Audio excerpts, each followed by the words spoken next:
we are spending about 30,000 shillings per day per patient. Get that right. Every COVID patient who is in our facility is actually spending 30,000 shillings per day. Largely because, as I said, 90% of them are on oxygen. And when you talk about oxygen, most of the patients are consuming about 15 liters per minute.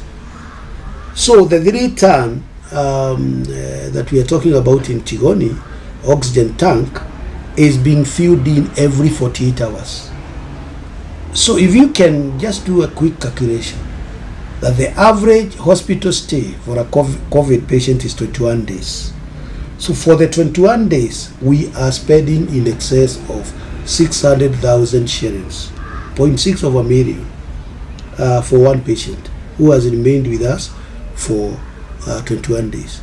Remember, we are not charging COVID patients. All our COVID patients will walk in, they will be treated, they will leave the hospital, and they will not pay a penny for the 21 days. Now, unfortunately, this money was not budgeted for, and therefore we have to pull this money from other sources. So we pull from roads, we pull from water, we pull from agriculture and other areas that then suffer in the process.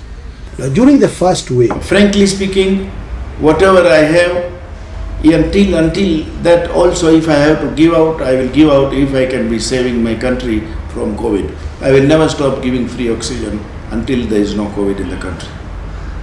And there is no limit now.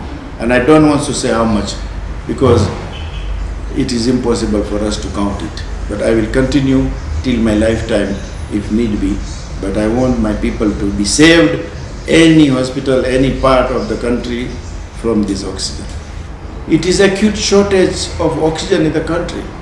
People are dying. I experienced my own senior engineer died because of lack of oxygen on 29th of March. It was March, 29th of March in one of the hospital at 2:30 in the morning because of there is no oxygen. He died actually. And I decided, no way, I don't know if I can. I don't want our people to die. And we started giving to all the hospitals, and still it is going on 24/7, Monday to Sunday. We give the oxygen. We give about 1,000 cylinders every day, they fill it, and which is about 3 million shillings oxygen per day. But I have no problem